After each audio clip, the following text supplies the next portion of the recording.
Hey, how's it going there, YouTube? I've been getting a couple replies on some of my videos requesting on how the infinite attack combo is for Harri, and here it is. So without further ado, let's just get into it. Not much to really say about it, it's just very gimmicky. It's a bit of a glass cannon tactic. I mean, there are times in a game where you either get all your combo pieces in the soul or not, so it's kind of hit or miss, but let me just go over the soul real quick. These are the essentials of what you need. You need at least one other grade 3. I chose this because I like it. You need at least 3 Betties, 2 or 3 Periton, 3 Trapezist, 1 Mysterious Creator, 1 Magia PG specifically, this other grade 3, the Clown, you'll know why later, and your draw engine. Of course, you're going to have many other things in the soul. The soul is not going to be this thin. This is pathetic in the eyes of other Pale Moon players, and especially Dark regular players. But it's not about that. It's about getting your multiple attacks off so your opponent can't guard everything because you're too good of a player. Alright, now I'm going to put it in a more realistic scenario where, let's say, to collect all of those, you probably should have strode into him more than once. So yeah, let's just get these ones face up right here. And then you're going to go into this guy again. So we're going to put him on Vanguard circle. Just keep this guy right here for later. And you ditch for stride, obviously. I mean, look at that heal trigger over there. You obviously didn't ditch heal. Alright, so on stride, you're going to... You know what, if it was supposed to be in a realistic sense, I guess you would. Not that one. I guess you would have some random behind card in your soul that you wouldn't like to have. And stride enablers are perfect for that. Okay, so you're going to soul blast your random stride fodder, and you're going to get, let's say, a Periton from soul. Because you have to call a Magia unit, unfortunately. It's limited to that. Periton skill, whoops. Soul charge, got a crit, oh well. This is probably the only deck in Vanguard I've ever played where your triggers were so irrelevant, except for the stand trigger because it just recycles, but you're not drive checking the triggers for power or their skills. They're literally there to be soul charged and nothing else. Alright, so Periton is going to, let's say, call Happiness Collector, just because, and then Misdirection skill is going to call out from nowhere and trigger Happiness Collector. So for no real reason, you just start drawing cards, soul charging cards. Oh look, a prankster girl. You did just see me shuffle this up, so this is not stacked in any way. Let's just get another PG in there, because it'll do stuff later on, trust me. You won't be needing PGs because you're going to be winning this turn. No need to set up for guard anymore. Alright, so realistically, I would always probably have one of each of these. If not just Periton and Paratrooper, I'd always have my Betties in the soul. But if you don't have them all, it's fine. I mean, this is pretty much what I have almost all the time. Alright, so now I'm going to call Trapezist. I'm going to call Trapezist behind my Vanguard because I want a somewhat good booster. Or, do you know what? Let's keep it behind Periton. That's going to go in there. And you're going to call out the Clown. This Clown is going to make your Vanguard swole because, I mean, despite the fact that you already have 2 face-up Harris, calling a PG behind it would be nice. There's so much more power to be gained from a Clown. That and, I don't know. It just brings back the nostalgia feel back when, before any of this existed because of the stupid stride. The only other time you could play an infinite attack loop with Pale Moon was with the Legion.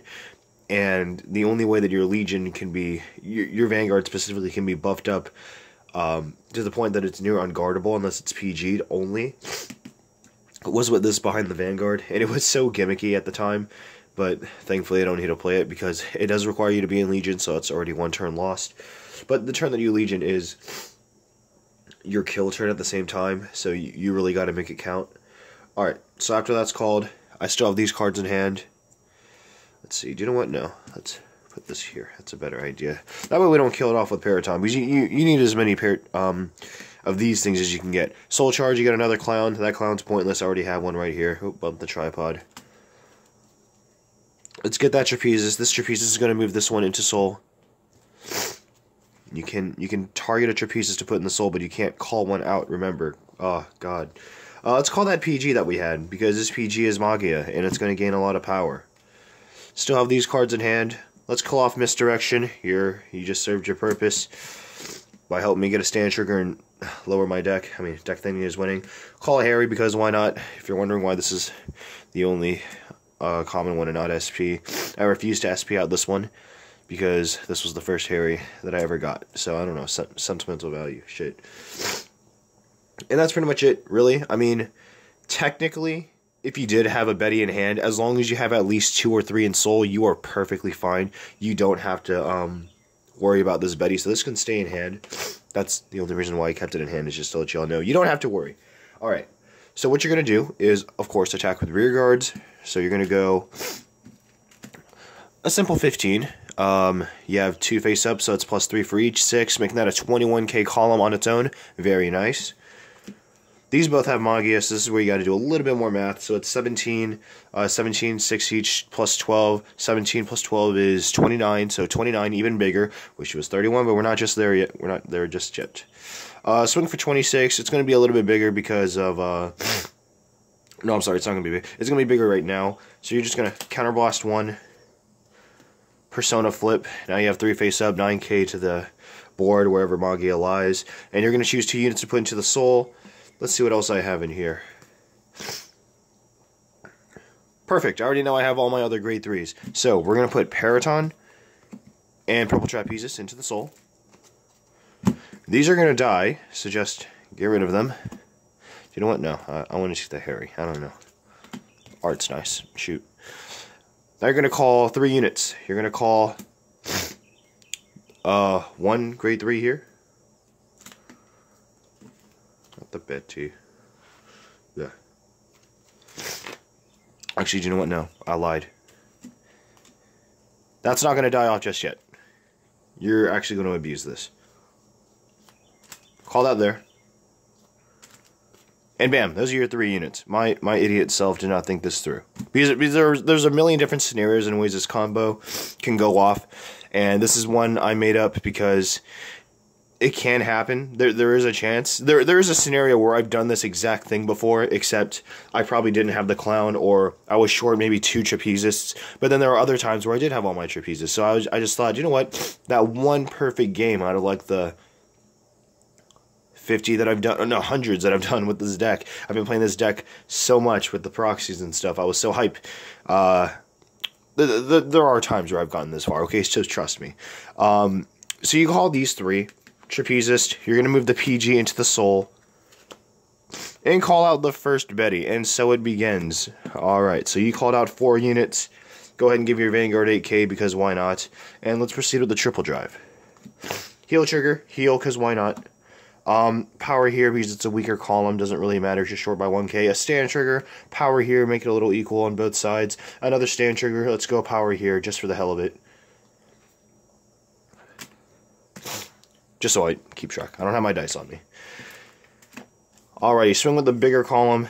So everything gets 9 with Magia from now on. So it's 17, 26, plus 10, 36. Go ahead and screw yourself, plot maker. You're not played anymore.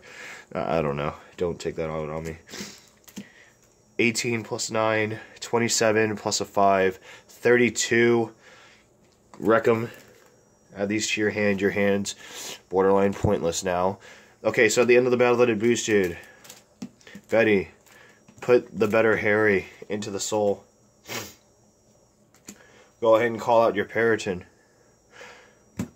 Do you know what? I can't do this. I'm going to reach for the soul so many freaking times. Let's just pull them all out, shall we? Bam. Okay, that's all you need. That's all you need. This and your deck is all you need in order to pull off your combos. Periton is going to soul charge. A stand trigger, because why not? Kill off this Betty, because having too many Bettys is pointless. Skill of Trapezes. Move the Trapezes into the soul. I'm sorry, before you resolve this, do the stand trigger. Be smart. Masquerade Bunny, because you're so pointless right now in this scenario. Okay. Now Trapezes skill. Move that Trapezes in. Call this Periton over here. Periton skill. Soul charge again. Okay, that's not the stand trigger I wanted, but again, it doesn't matter. Your triggers are so irrelevant at this point. I'm going to do my best to keep all the pointless cards in the soul stack. Okay, this is all that you have after your final rearguard attack, what seemed to be. You have 3 face-up Harris, so your front row, in a sense, is getting +9 every single time. You want to swing with the Betty column last, so you're going to go 15. 15 plus 9 is 24. This one's 1k more, obviously, 7 to 6, so it's going to be 25. These are pretty much some simple numbers, but it's 10 to 15k guards every single swing, and for every counterblast you pay with Betty, it's an additional 2 swings, so that's 2, 4, 6 that they have to guard. And with the way that this deck rushes, especially on its first stride, so with the fact that I'm showing you guys this on the second Harri stride, your opponent should be at 3, more than likely 4 damage. I mean, unless they're getting lucky with the trigger checks, damage checks. That's never really the case with me, because by the second stride turn, you're just going to freaking demolish them. So, Betty's skill, you're going to move this thing into the soul again. And let's see, you're actually going to call it over here, so you're going to call over this one Periton. You have another one in soul, you don't got to worry about it. This thing's going to die. Soul charge the crit, that's fine, meaningless. Trapezis out here. Trapezis is going to put Betty into the soul. You see where I'm going with this? Call out the other Periton. Soul charge. Call out the Betty again, because awesome. 24. 25 again. Skill. Counterblast. Okay, so this is pretty much where you're going to put in your, like, final crunch play, because just watch and you'll know. Alright, so at the end of the battle, put this thing into the soul. It's going to stay up here. Go ahead and replace this one. Skill, charge, Dancing Princess, it's so pointless. Kill this thing off. Call, skill, move that into the soul.